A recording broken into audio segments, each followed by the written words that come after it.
आज के इस अवसर पर हम सबके मध्य उपस्थित भारत सरकार के रेल मंत्री और कॉमर्स मंत्रालय को जो संभाल रहे हैं ऐसे माननीय श्री पीयूष गोयल जी, आदरणीय संजय अग्रवाल साहब, आदरणीय दंतवाल जी और उपस्थित सभी मित्रों, आज हम लोग कुछ और विषयों को लेकर आप सबके समक्ष उपस्थित होने वाले थे, लेकिन बहुत ही खेद के साथ यह कहना पड़ रहा है कि पश्चिम बंगाल में आज भारतीय जनता पार्टी के राष्ट्रीय अध्यक्ष और राज्यसभा के सांसद बंगाल में अपने दौरे पर गए हुए हैं। पार्टी के अनेक कार्यक्रम उनके बने हुए थे। कार्यक्रम पहले से घोषित और प्रायोजित था। पश्चिम बंगाल की सरकार के भी ध्यान में वह कार्यक्रम था। कल भी यह समाचार आया था कि जिस प्रकार की सुरक्षा आदरणीय नड्डा जी को अपेक्षित थी वह सुरक्षा नहीं मिली और आज उनके काफिले पर पथराव किया गया है। वहाँ पर हमारे महामंत्री कैलाश विजयवर्गीय जी जो उनके साथ चल रहे थे, उनकी गाड़ी पर भी पथराव किया गया है। काफ़ी समय से ध्यान में आ रहा है कि पश्चिम बंगाल में इस प्रकार की हिंसक घटनाएं बढ़ती जा रही हैं।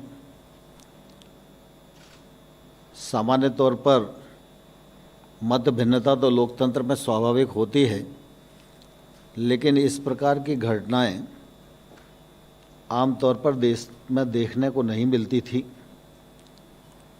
लेकिन यह घटना लगातार बढ़ रही है और यहाँ तक बढ़ गई है कि भारतीय जनता पार्टी के राष्ट्रीय अध्यक्ष, जिनको सुरक्षा भी है और उनके काफिले पर भी पथराव हो और उस पर अनदेखी सरकार की ओर से रहे, यह घोर निंदनीय है।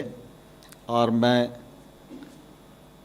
पश्चिम बंगाल की इस घटना की कठोर शब्दों में निंदा करता हूं और संबंधित जो लोग हैं उन पर कार्रवाई की मांग करता हूं। मैं समझता हूं पीयूष गोयल जी हैं, तो ज़रा अंग्रेजी के जो हमारे मित्र होंगे उनको इस विषय में। Friends, I would like to join my colleague Tomar ji in condemning in the strongest terms the violent attack on our national president Shri J.P. Nadda ji and the General Secretary of BJP Shri Kailash Vijayवर्गीय ji. It is a deplorable incident. It demonstrates a complete breakdown of law and order in the state of West Bengal. Since yesterday, there was evidence of inadequate police presence for the national president of the world's largest political party. There were clear signals emanating from the establishment that they were uncomfortable with the growing popularity of the Bharatiya Janata Party in West Bengal. And the attack, the way the stones were pelted on the cavalcade, you saw the size of the stones, you saw the injuries that our senior leaders have faced. It is fortunate Mr. Nadda's car was bulletproof. Otherwise, this clearly was an attempt to muzzle democracy in West Bengal. And we strongly condemn it. We believe strictest of action should be taken on the goons who have attacked the national president of the BJP. In fact, this is not only an attack on Mr. Nadda, it is an attack on the very foundations of the rich democratic tradition of India. Once again, We demand the strongest of action and condemn this heinous incident of attacking Shri J.P. Nadda ji.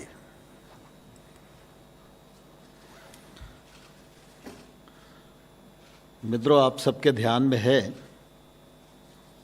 पिछले संसद के सत्र में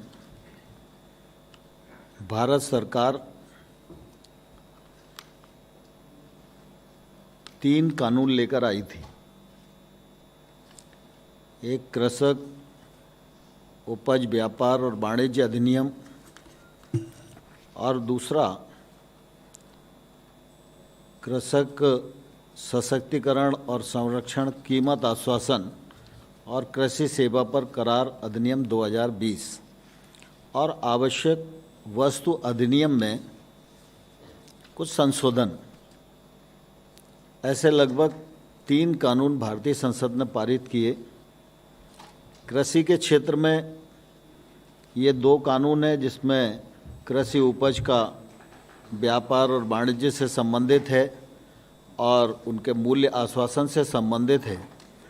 इन दोनों कानूनों पर लोकसभा और राज्यसभा में 4-4 घंटे सभी दलों के जो सांसदगण हैं उन सब ने अपना स्वच्छंद होकर विचार व्यक्त किया, पक्ष और विपक्ष ने। लोकसभा में पारित हुआ, राज्यसभा में 4 घंटे की चर्चा पूरी हुई और उस समय जब मेरे जवाब देने की स्थिति खड़ी हुई तो प्रतिपक्ष के कुछ लोगों ने उस दिन बहुत ही एक अभद्र घटना को अंजाम दिया जो देश के लोकतांत्रिक इतिहास में हमेशा काले धब्बे के रूप में अंकित रहेगी। लेकिन दोनों कानून पारित हुए, महामहिम राष्ट्रपति जी के पास भेजे गए और उनके हस्ताक्षर के बाद आज ये देश भर में लागू हैं। हम सब इस बात को भलीभांति जानते हैं कि कृषि के क्षेत्र में योजनाओं के माध्यम से और अनुदान के माध्यम से काफ़ी कुछ करने का प्रयत्न किया जाता रहा है, लेकिन कृषि के क्षेत्र में निजी निवेश गांव तक और खेत तक पहुँचे, इसकी संभावनाएं ना के बराबर थी और कानून के माध्यम से भी जो बंदिशें थीं वो खुलें, इसका देश भर को इंतजार था। भारत सरकार ने प्रधानमंत्री नरेंद्र मोदी जी के नेतृत्व में लगातार खेती किसानी आगे बढ़े, किसान की आमदनी 2022 तक दोगुनी हो, कृषि के क्षेत्र में निवेश हो, कृषक को आय सहायता के रूप में और अनुदान दिया जाए, योजनाओं को परिष्कृत किया जाए। इसके लिए मोदी जी के नेतृत्व में काम हुआ। आप सबको मालूम है कि 2014 से पहले सभी पत्रकारगण यहाँ मौजूद हैं, यूरिया की सीजन पर भयानक किल्लत होती थी और जब यूरिया की ज़रूरत राज्य को होती थी उस समय मुख्यमंत्री डेरा डालकर दिल्ली में बैठते थे कि हमको पर्याप्त मात्रा में यूरिया मिल जाए। यूरिया की कालाबाजारी होती थी और देश के अनेक स्थानों पर पुलिस लगाकर यूरिया बांटने का काम किया जाता था। कई बार ऐसी घटनाएं भी आती थी कि रेलवे स्टेशन से यूरिया लूट लिया गया, बीच में कोई यूरिया का ट्रक जा रहा था उसको रोक लिया, क्योंकि लोगों को ये रहता था कि अगर ये सामने से निकल गया तो यूरिया नहीं मिलेगा। मोदी जी ने यूरिया को नीम कोटिंग किया और गत 6 वर्षों में कोई भी यूरिया की किल्लत देश को नहीं हुई, किसान को नहीं हुई। सुचारू रूप से यूरिया की पर्याप्त मात्रा में आपूर्ति होती रही और इसलिए ऐसे तमाम सारे विषय हैं जिनको 6 साल में किया गया, मैं उनको आपके सामने रख सकता हूँ। लेकिन सारे विषयों को करते करते करते करते इस बात की देश को अपेक्षा थी कि कानूनों के माध्यम से भी हमको कृषि के क्षेत्र को आगे बढ़ाने की आवश्यकता है और इस मामले में पहले अनेक बार सरकारों के माध्यम से, कमीशन के माध्यम से, स्वामीनाथन साहब जैसे विद्वानों के माध्यम से ये रिकमेंडेशन की जाती रही। ये कानून आए तो इन कानूनों के माध्यम से सरकार की ये कोशिश थी कि किसान मंडी की जंजीरों से मुक्त हो और मंडी की परिधि के बाहर वह अपना माल किसी को भी कहीं भी और अपनी मनचाही कीमत पर बेचने के लिए स्वतंत्र हो। ये कानून में प्रावधान किया गया। मंडी परिधि के बाहर जो ट्रेड होगा उस पर कोई टैक्स नहीं लगेगा। अब स्वाभाविक रूप से किसान को बेचने की स्वतंत्रता मिल जाए, बिना टैक्स के खरीद फरोख्त हो, इसमें किसी को क्या आपत्ति हो सकती है। अभी कोई भी कानून इस बात को प्रावधानित नहीं करता कि 3 दिन के भीतर उसके उपज का कीमत बेचने के बाद उसको भुगतान हो जाएगा, लेकिन इस कानून में इस प्रकार का प्रावधान किया गया। मूल्य आश्वासन की दृष्टि से कॉन्ट्रैक्ट फार्मिंग नया विषय नहीं है, अभी तक कानून नहीं था लेकिन फार्मिंग हो रही थी, उसके अनुभव भी अच्छे हैं।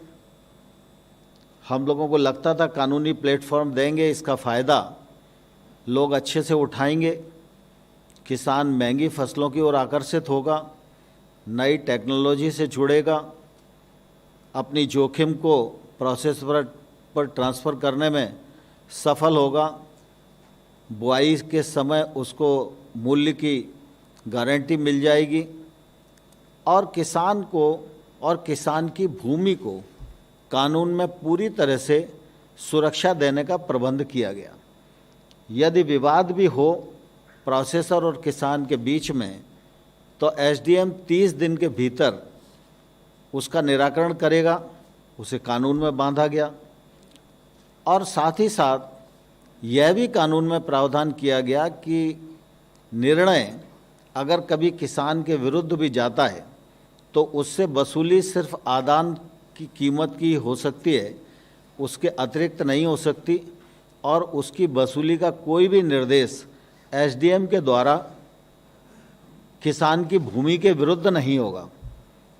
किसान की भूमि सुरक्षित रहे, इस दिशा में सरकार ने पर्याप्त विचार विमर्श किया और किसान को पूरी तरह सुरक्षित करने में प्रावधान किए।